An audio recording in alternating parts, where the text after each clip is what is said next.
Hi hello friends, ಬೇಸಿಗೆ ಆಗಿರೋದ್ರಿಂದ ಮೊಸರು ಒಗ್ಗರಣೆ ತಿನ್ನೋದು ತುಂಬ ಒಳ್ಳೆಯದು ಹೆಲ್ತ್ಗೆ.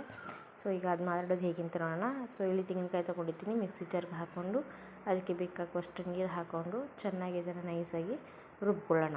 ಸೊ ಈಗ ಇಲ್ಲಿ ನಾನು ಮೊಸರನ್ನ ಕರೆದು ಇಟ್ಕೊಂಡಿದ್ದೀನಿ. ಆ ಮೊಸರಿಗೆ ರುಬ್ಬಿರುವಂತಹ ತೆಂಗಿನಕಾಯಿನ ಅದಕ್ಕೆ ಸೇರಿಸ್ಕೊತಾ ಇದ್ದೀನಿ.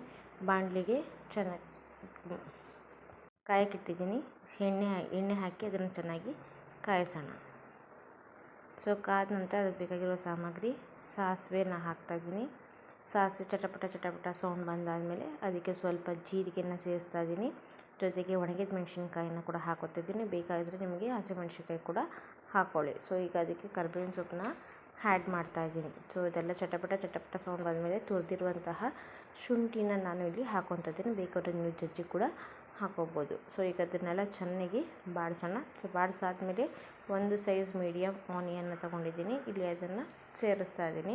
ಸೊ ಈಗ ಇದು ಚೆನ್ನಾಗಿ ಬೇಯಬೇಕು. ಸೊ ಬೇಯೋಕ್ಕಿಂತ ಮುಂಚೆ ಅದಕ್ಕೆ ಸ್ವಲ್ಪ ಉಪ್ಪು ಹಾಕಿದ್ರೆ ಬೇಗ ಬೆಂದೋಗುತ್ತೆ.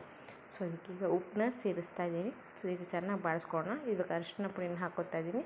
ಆದಷ್ಟು ಅರಿಶಿನ ಪುಡಿ ಸ್ವಲ್ಪ ಕಡಿಮೆ ಯೂಸ್ ಮಾಡಿ. ಬೇಸಿಗೆ ಆಗಿರೋದ್ರಿಂದ ಉಷ್ಣ ಜಾಸ್ತಿ ಇರುತ್ತೆ. ಸೊ ಅದಕ್ಕೆ ಸ್ವಲ್ಪ ಕಡಿಮೆ ಯೂಸ್ ಮಾಡಿ. ಸೊ ಈಗ ಬೇಕಾಗಿರೋ ಕೊತ್ತಂಬರಿ ಸೊಪ್ಪನ್ನ ಇದಕ್ಕೆ ಆ್ಯಡ್ ಮಾಡ್ತಾಯಿದ್ದೀನಿ. ಸೊ ಆ್ಯಡ್ ಮಾಡಿ ಚೆನ್ನಾಗಿ ಇದನ್ನು ಕಲಿಸ್ಕೊಳ್ಳೋಣ. ಸೊ ಕಲಿಸ್ಕೊಂಡಾದ್ಮೇಲೆ ಇದನ್ನು ಸ್ವಲ್ಪ ಬೇಯೋಕ್ಕಿಡೋಣ. ಸೊ ಯಾವುದೇ ಆಹಾರ ಆಗಲಿ ಚೆನ್ನಾಗಿ ಬೇಯಿದಷ್ಟು ನಮಗೆ ರುಚಿ ಹೆಚ್ಚಾಗುತ್ತೆ. ಸೊ ಜಾಸ್ತಿ ಹೊತ್ತು ನಾವು ಅದನ್ನು ಬೇಯಿಸಲೇಬೇಕು ಅಂದರೆ ತೀರಾ ಅಲ್ಲ, ಮೀಡಿಯಮಲ್ಲಿ. ಇವಾಗ ಇದು ರೆಡಿಯಾಗಿದೆ. ಸೊ ಇದನ್ನೀಗ ಮೊಸರಿಗೆ ಸೇರಿಸ್ಕೊಳ್ಳೋಣ. ಸೊ ಇದನ್ನು ಮೊಸರಿಗೆ ಸೇರಿಸ್ಕೊಂಡು ಇದನ್ನು ಚೆನ್ನಾಗಿ ಕಲಸೋಣ. ಸೊ ಮೊಸರು ಸೇರಾದಮೇಲೆ ಇದು ರುಚಿ ತುಂಬ ಹೆಚ್ಚಾಗುತ್ತೆ.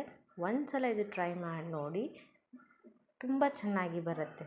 ಸೊ ಈಗ ಮೊಸರು ಒಗ್ಗರಣೆ ರೆಡಿಯಾಗಿದೆ. ಬಿಸಿ ಬಿಸಿ ಅನ್ನಕ್ಕೆ ಸವಿಯೋಣ. ಪ್ಲೀಸ್ ನನ್ನ ಚಾನಲ್ನ ಸಬ್ಸ್ಕ್ರೈಬ್ ಮಾಡಿ.